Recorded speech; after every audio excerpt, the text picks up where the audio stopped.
Bonjour à tous, bonjour à toutes.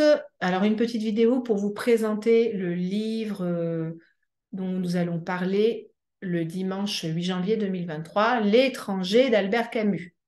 Donc, c'est un livre que beaucoup de gens connaissent parce que ça fait partie des livres les plus lus et les plus traduits, des livres francophones les plus lus et les plus traduits dans le monde, hein, avec Le Petit Prince de Saint-Exupéry, par exemple.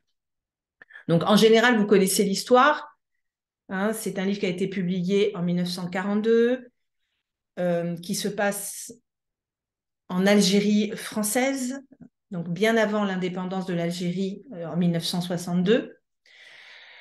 Donc, où clairement il y avait des citoyens de seconde zone, hein. On est dans une atmosphère coloniale.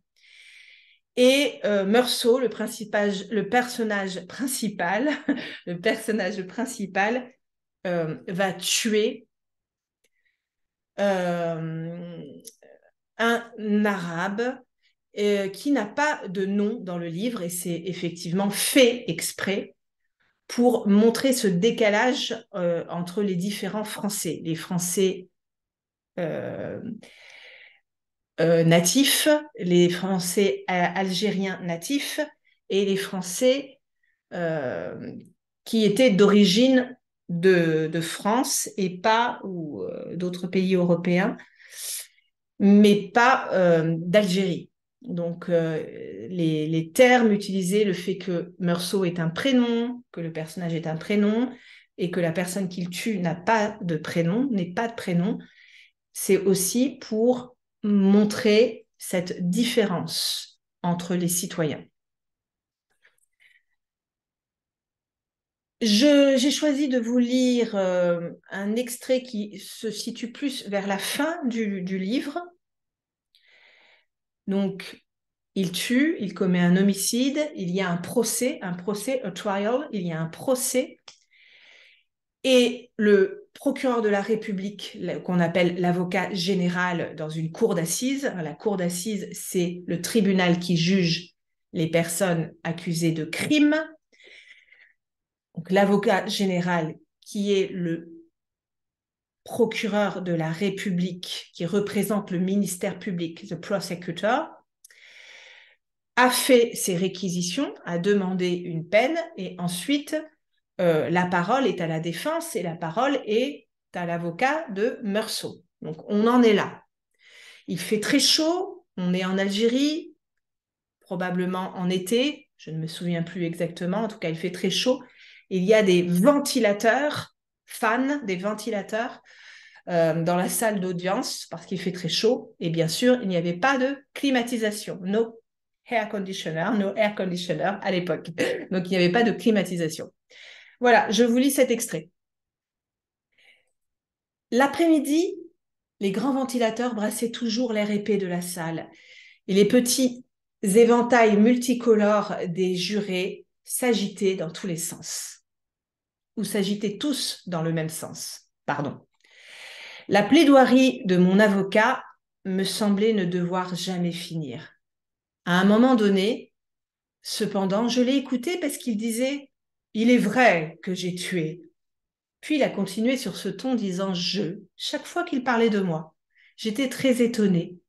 Je me penchai vers un gendarme et je lui ai demandé, je me suis penchée vers un gendarme et je lui ai demandé pourquoi. Il m'a dit de me taire. Shut up, me taire. Il m'a dit de me taire. Et après un moment, il a ajouté, tous les avocats font ça.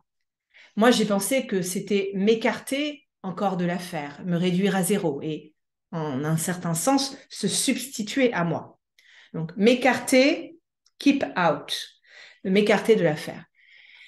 Mais je crois que j'étais déjà très loin de cette salle d'audience. D'ailleurs, mon avocat m'a semblé ridicule. Il a plaidé la provocation très rapidement et puis lui aussi a parlé de mon âme Saul, mon âme. Mais il m'a paru qu'il avait beaucoup moins de talent que le procureur. Moi aussi, a-t-il dit, je me suis penché sur cette âme. Mais contrairement à l'éminent représentant du ministère public, j'ai trouvé j'ai trouvé quelque chose, et je puis dire que j'y ai lu à livre ouvert. Donc, une plaidoirie très théâtrale. Il y avait, il y avait lu que j'étais un honnête homme, un travailleur régulier, infatigable, fidèle à la maison qu'il employait, aimé de tous et compatissant aux misères d'autrui. Pour lui, j'étais un fils modèle qui avait soutenu sa mère aussi longtemps qu'il l'avait pu. Finalement, j'avais espéré qu'une maison de retraite donnerait à la vieille femme le confort que mes moyens ne me permettaient pas de lui procurer. Donc, mes moyens financiers ne me permettaient pas de donner à ma mère, de payer à ma mère euh, ou d'assurer des conditions agréables à la maison. Je m'étonne, messieurs, a-t-il ajouté, qu'on ait mené si grand bruit autour de cet asile. Donc, asile, c'est le terme qu'on utilisait avant pour les établissements qui recueillaient des personnes indigentes ou des personnes très âgées. Maintenant, on va parler de maisons de retraite, d'établissements pour personnes âgées dépendantes, mais on ne parle plus d'asile. Mais à l'époque, on utilisait le terme asile. Car enfin, s'il fallait donner une preuve de l'utilité et de la grandeur de ces institutions, il faudrait bien dire que c'est l'État lui-même qui les subventionne. Seulement, il n'a pas parlé de l'enterrement burial. Il n'a pas parlé de l'enterrement. Et j'ai senti que cela manquait dans sa plaidoirie. Mais à cause de toutes ces longues phrases, de toutes ces journées et ces heures interminables pendant lesquelles on avait parlé de mon âme, j'ai eu l'impression que tout devenait comme une eau incolore, où je trouvais le vertige. Voilà, donc ce qui est intéressant aussi dans ce livre, chez Camus, en tout cas dans le livre L'étranger d'Albert Camus, c'est qu'il parle d'un seul point de vue. C'est Meursault qui s'exprime à chaque fois. Et donc, il n'y a qu'un point de vue dans tout le livre. On a le vocabulaire de la prison, on a le vocabulaire du tribunal, de la justice. Donc, c'est assez intéressant. Bien sûr, on est aussi dans le domaine de l'absurde, à travers le personnage notamment de Meursault et de son acte, puisque Meursault est un homme relativement ordinaire, qui a une vie ordinaire, mais qui va passer à l'acte et qui va tuer un homme, commettre un homicide. Donc rien que ça, en soi, c'est assez absurde. Voilà, ben écoutez, j'espère que ça vous donnera envie de lire ou de relire notre ami Albert Camus.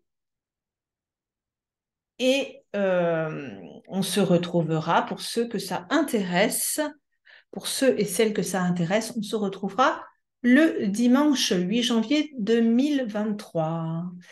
Plein de bonnes choses, très bonne lecture à vous tous et à vous toutes, en français bien sûr. Salut, au revoir.